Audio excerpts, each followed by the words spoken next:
Hey peeps and everybody at our channel. So I promised to do Lady in the Water next. I brought out her mermaid toy. And she has her elf in the shelf over here. Some might remember that like a while back we got her this genie, and then she picked out this lovely cage for the genie, and now it has pink floof. Anyhow, so Lady in the Water by M. Night Shamalan, another one of my favorite movies that I think is worth discussing on this channel for several reasons. One reason is I think it has some really great lessons to teach, especially to teach all the people of the state of Washington, and they're not going to want this lesson. It seems like things have been this way up here for a long time, and it feels to me like a predatory way of life up here rather than a live and let live and help others when needed way of life. So Lady in the Water is a really great movie for that. So the synopsis of the movie, and like I said, one of my favorite directors of all time, just because of how well he can tell a story and the plot twists he puts in and stuff. So there's these people that live at this hotel, and some of them know each other and some of them don't, and they all have their own lives going on. And one night, this lady shows up in their pool, and she's a bit different, and she needs help. She needs help right away. Her life is in danger. She's scared. They don't know who she is, where she's from, what she is, or anything. And as they learn more about her, they start realizing maybe she's not like us. She seems different. And the way that M. Night Shamalan uses cultural legends and stuff, I really love sometimes how he does this. Again, another director that puts meticulous research into learning all the stuff about the themes that he uses in his movies, a lot like Kevin Smith does. Like Kevin Smith studied religion and Christianity and Catholicism in depth for a long period of time, and I can tell that just by how that movie is. So M. Night Shyamalan's the same way, and this isn't the only movie of his that I like. This is one of my favorites. I also really love Signs, The Sixth Sense. Gosh, so many of them. Unbreakable. Can't say enough good things about his movies. Avatar, oh my gosh. Avatar, I just fell in love with that one. I just thought the costumes and special effects and scenery were just outstanding. And then I'm gonna have the really super unpopular opinion here, because The Village is also one of my favorites. I think it was so well done, and the characters are so relatable in that movie. But also, I'm gonna state Buried Secrets reasons, like right here and now. I know it was just a made-for-TV thing that they did when they were rolling out The Village, but I loved it. He made that so much fun for fans. Anyhow, and it kind of left me with the impression after Buried Secrets that M. Night is the coolest guy. He sounds so much like me. Like after watching Buried Secrets, I was like, I would go play pool and have a beer and like talk religion and culture with him. Like he's that kind of guy that I would do that with. You know how I said that I would like, you know, have that conversation with Kevin Smith on a balcony? Like, yeah, it's the same sort of thing where I just feel somebody has done their research, knows what they're talking about, and I have enough respect for their work and their artistry that like that would be like a dream sort of thing. Something I'll probably never get to do. Hope they know I love them. Okay, so this lady, they're trying to figure out what she is. She's not quite right. She seems to have some different things that she can do. She has red hair and blue eyes, so she looks kind of mermaidy, a little bit Ariel-ish, which is why I brought this. And there's this Asian lady at this hotel, and she's one of my favorite characters in the whole movie. Like, I just fell in love with her character because she is so much like me. Like, I was that young lady that like, anytime anybody needed to know, like, research for a cultural legend in some part of the world, like, I was that girl that was like, my aunt has this legend that she used to tell us as this bedtime story. So she starts telling this story that like one of her family members used to tell the kids at bedtime, and it's about this certain type of creature that is like a water nymph, which would be kind of similar to mermaid legends. Like that's what you would most closely kind of associate it to. And that in these legends there might be other creatures that are after these water nymphs, and they have a really cool name in this movie, and I'm not going to give that away because that's one of my personal, like, I don't want to ruin that for people, and sometimes I inadvertently give spoilers, so I apologize if I do that. I assume some of these movies are older movies and that most people have already seen them, and you're hopefully only here for the Holy Family Descendants take. You know, there's a lot of mermaid legends where our family comes from in France, which is the Saint Aubin Valley near Rennes-le-Château, the Rennes-le-Château area, you know, where Mary Magdalene, Martha Lazarus, and Mary Salome showed up after the crucifixion in a boat with no oars that they said was magically piloting themselves, and then they named the whole coastal village after them and called it Mary's by the Sea. Which then Tori went and wrote an awesome song about, and shared that history that a lot of people still didn't know about at the time. So this legend is kind of like that, like a legend that not everybody in the world knows, that comes from Asian culture. And this creature might have things after it, and she is helpless and alone and afraid.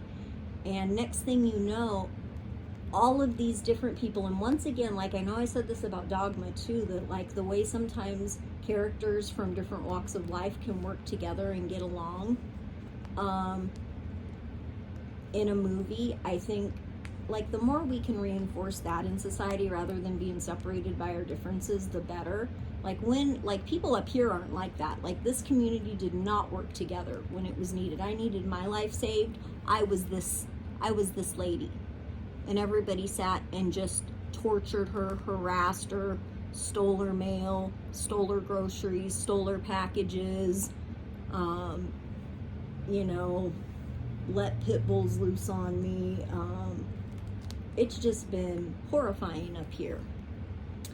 So I'm contrasting that for those that have seen other parts of my story and videos on this channel. I'm contrasting that with this movie and how this community at this hotel handled this situation of a lady in dire need. And you've got these people from all walks of life. They've all got their own problems going on. Like they really don't have the time for this. And they find that they've got to make the time. They find they've got to figure out how to work together, and they've got to save this lady's life. And it's going to take all the hotel visitors to do this. And the way that these people work together, once again, I find so beautiful. Please don't chew her all up. We need her to be buoyant in the water. Put her back in your tank. Yeah, you love her, huh? You've already chewed the arm off of 2 others, so like, let's be gentle.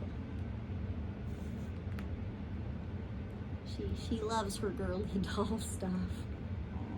Can we set her over here? Is that okay? Boop. You can dance with her. Boop, boop, boop, boop, boop, boop. There you go. Good job.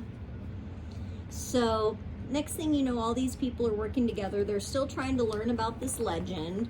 They are starting to believe this legend might be true, and they never thought that it would end up in their hotel pool. And they've got to save this lady's life.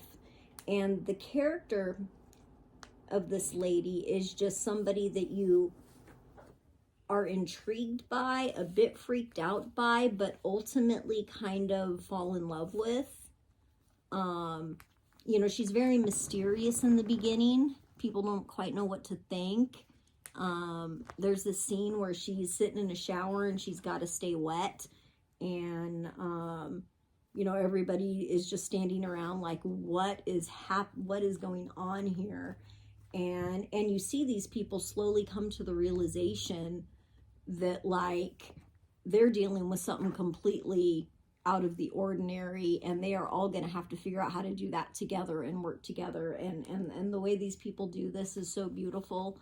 They orchestrate this whole thing to try to help rescue her and save her.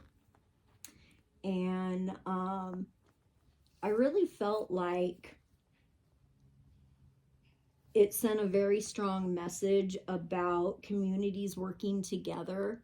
I told this story in one of the parts of my gospel that is also up on the channel. If you want a gospel from a modern day Holy Family member and you want my take on things people can work on and improve for more modern times, I tell the story in there of a community that was struggling once, and how even though everybody came from different walks of life, everybody had their challenges, they worked together to rebuild this community for the better of everyone. They planted a community garden. The kids got gardening lessons and more food. We did dance lessons in the parking lot, swimming lessons at the pool, and neighbors would just volunteer to, like, do this stuff, to give lessons, to pick up trash. And slowly over time, people started getting to know each other, and it started being less of a, like, ooh, they're a stranger, like, don't talk to them sort of thing, where people could be polite and work together. And once again, you have people from all walks of life with all different struggles.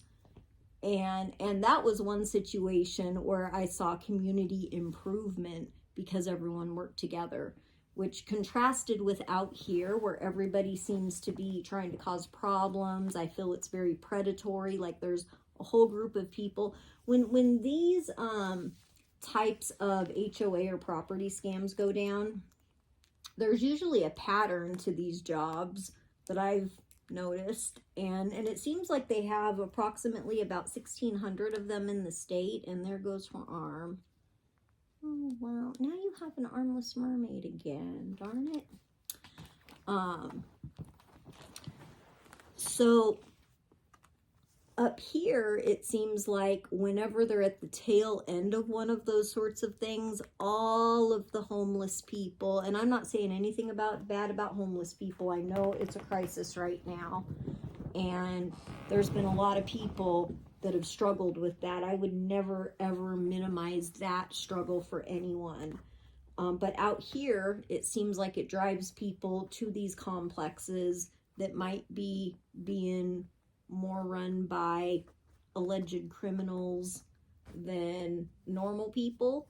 Like, when you have a criminal population that's bigger than the normal population, and they can keep the normal population in check so that no one will speak up, no one is getting their mail, and stuff like that, then you have a situation that gets this bad, like what I've had to allegedly deal with out here. So showing some examples of other communities that have handled it right, I think is important for me to do on this channel, because if we keep going in this direction, guys, where people just don't care about others anymore, where everybody's just out for themselves, that nobody will stop and help a disabled woman whose life is in danger, I don't know what kind of world we're going to have. We're looking at World War III out there. We're looking at a homeless crisis. We're looking at a whole lot of problems in this world. We've had a pandemic and a famine. How bad does it have to get before human beings realize that whatever we're doing isn't working so well? And maybe people like M. Night Shamalan and that community, that other community that I mentioned, you know, maybe they know what they're talking about. I see kids getting raised out here, and it just seems completely different. Like, sometimes these kids aren't going to school. They're not being supervised out there. Kids playing in bushes near where they may have found a machete in the bushes once. You know, and I think anytime you're in a complex where they've found boxes of needles, trash dumped, you know, empty bags of drugs laying around, and a machete in the bushes, that's a community where parents should be supervising their kids at all times. And, you know, and that's also a community that police should have just been patrolling more and preventing that stuff by just having a presence. But out here, I don't even know that stuff works at all that way. But this movie is a good reminder of how to do it right. How a community can work together to save someone's life. And the way that he tells the story is beautiful. The way that people accept somebody who's different from them is beautiful. All of these characters, you come to know them and love them. You understand their motivation. Like, that's one thing M. Night Shyamalan is really good at, is capturing a character's motivation for why they're doing what they're doing in the movie. And he is just astoundingly good at that. Like, if you think about Mel Gibson in Signs, you know, his motivation was, you know, a man of faith in the clergy who was going through a crisis where he was questioning his faith. And you know, this is how we learn and grow, you know, when we go through experiences and we have to help each other and stuff. You don't learn and grow otherwise, and that might be why a whole lot of people out here act like adult toddlers. Like, these people aren't trying to learn and grow. These people are cool with down and dirty and depraved. And I've never seen anything like it. I don't know how widespread it is elsewhere. I don't know if it's just a Washington phenomenon or just a Vancouver phenomenon or just this complex phenomenon. I've heard it's a problem that they have these kind of property scams and, you know, criminal pop-ups up here. I'll just call it that until we know what else to call it. But I think, like, I spent my life learning about the arts, learning about religion, learning about different cultures all over the world. I learned at a very young age that tolerance and diversity, you know, are important things, that, like, everybody you meet is going to be different out there. And sometimes it's okay to agree to disagree.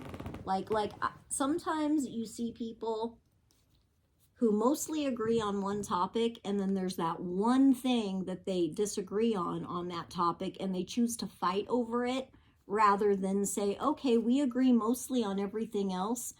We have to agree to disagree on the one little thing, which isn't representative of the whole. Rather than fight about it, let's realize that we agree on most stuff and agree to disagree. You know, on what we can't, and still work together, you know, and still be friends. I don't know if people think that way anymore, though. So, anyhow, if you haven't seen this movie, you should go see it. I think you can rent it for pretty cheap on several streaming platforms. I haven't seen it in a little while. I've seen it several times. It's one of those movies that I love so much that I've gone back and watched over and over throughout my life. I wouldn't be doing a review on it if it wasn't one of those special movies for me. So just know that every movie review I do here, these were movies that had a serious impact on my life and what I've learned growing up, and on becoming the person that I am, that gave me insight, that taught me life lessons. And you know, sometimes that was when nothing else in life was teaching me those things, where, like, if it hadn't been for my grandparents and some good movies like this, I don't know how I would have grown up with any sense of morality at all.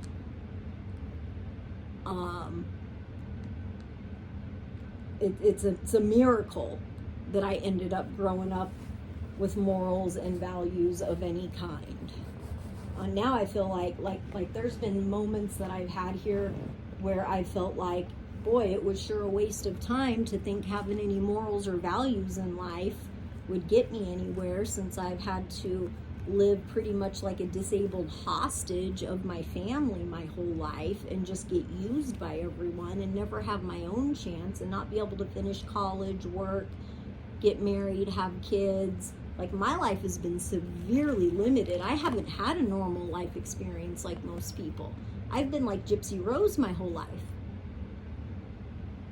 And I'm still waiting to be rescued. Like, I'm sitting here waiting on medical care that could mean the difference of whether I live or not, as nobody is stepping up to try to help me. I needed a safe place to go stay for a little while, so that I wouldn't be having to deal with all of this stuff here.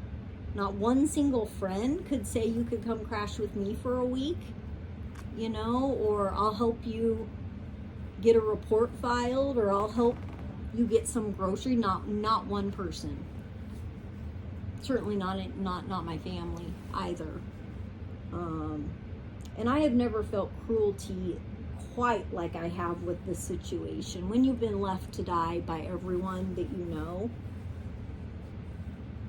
which makes me think they are all very scared, and rather than doing the right thing, they are, I don't know what people are thinking. There comes a point where it's too much, and it just starts looking really, really bad, and there is no way to make it look better, so why do you keep doing it? And then when people keep doing what seems to me to be stupid, like, I never quite get that. Why these people come back day after day to these units for their free cots and whatnot, their free cot and ramen packet, rather than, you know, try to go find a job, go get into maybe a shelter or a halfway house program, or into a rehab program. And I get that services out here might not be equipped to deal with everyone. I get that their problem might be much, much, much bigger than they seem to be able to handle. But I don't see people doing anything for themselves out here. I see them just all crowding around someone and taking from them till they use that person up, then throwing that person away and going right on to the next person and the next person and the next person.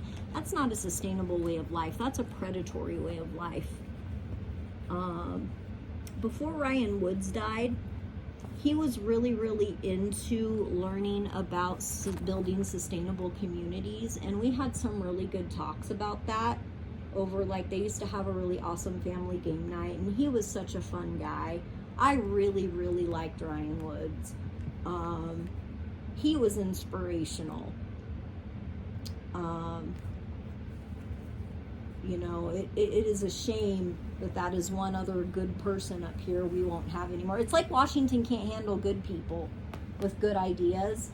Like, they don't want to build a sustainable way of life out here. They seem to want to keep this predatory, not enough for people to go around, not enough jobs, not enough social services, not enough shelters. And then it keeps people stuck in that way of life. And they don't seem to want to change it for nothing up here. They really, really like that and their gun rights up here, which I think when you have possibly that high of a possible criminal population, which I will still say this is all alleged. Everything on my channel is alleged. Everything I say is alleged. Everything I post is alleged. that's not a sustainable way of life. They go on a sales tax instead of an income tax, and income tax is more sustainable, keeps money coming in as long as people have jobs. A sales tax is when not enough people have enough legal paying jobs. How are they going to encourage that and get all of these adult toddlers off drugs and back to work in this state? Like, I think instead of tackling that problem, they are just letting it persist. And I think it's running the state into the ground. I think it makes the state look bad. And you would think that a state would want to look good. So I don't get it. But they also really, really love their gun rights out here too. And sometimes they have really staunch opinions on stuff out here that just don't add up to me. Like the sheriff, they're not going to enforce mask mandates during the pandemic, even though their city is a pandemic epicenter where they had to declare a pandemic emergency. They just recently declared another emergency, a homeless emergency. But what did they do with that?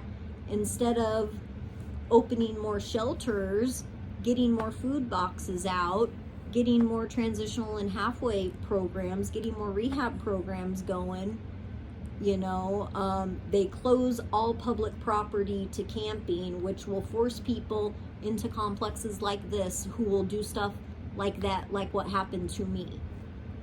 This is what happens when the homeless population in a state gets out of control and isn't taken care of and are just left to become completely predatory. They can destroy whole communities this way. If this is happening in approximately 1,500 communities in the state every year, imagine, and if people are dying every time, and if people are only doing it because they're homeless every time, and if it's because of a criminal problem that's going unaddressed every time, and that has persisted for decades and decades, but yet the state doesn't want an income tax, and they don't want to reform some state laws and make certain types of, HOA loans harder to get. They don't want to reform their business laws so that someone from overseas, can't easily come and start an LLC as a one-man show out of a P.O. box. They don't want to change any of that. They really like having substandard businesses up here that you can't count on, and that's normal up here, and that's why everybody gets left hanging when they're in a pinch, and that's not sustainable either. But also, funding foreign interests isn't sustainable either, and letting a criminal population get out of control isn't sustainable. Having so many labs that people can't even have gardens and keep their plants alive, that's not sustainable. Like, I don't know how this country or how this state expects to thrive if it keeps doing this. 1,500 whole communities every year up here was one statistic that got quoted to me.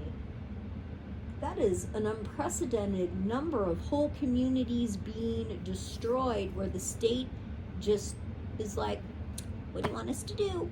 And I don't get that. I don't get, and the other thing I don't get is how the federal government has not held their feet to the fire before now, when it might have been some known problems for a long time.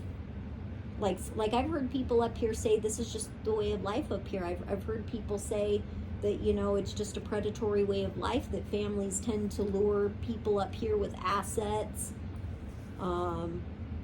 It seems like anytime they have the chance to create jobs in industry, they don't want to do that.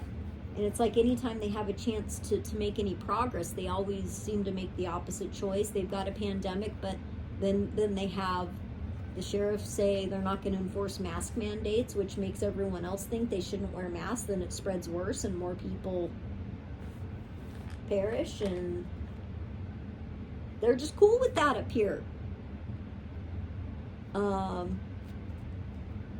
So I really hope everybody goes and watches Lady in the Water.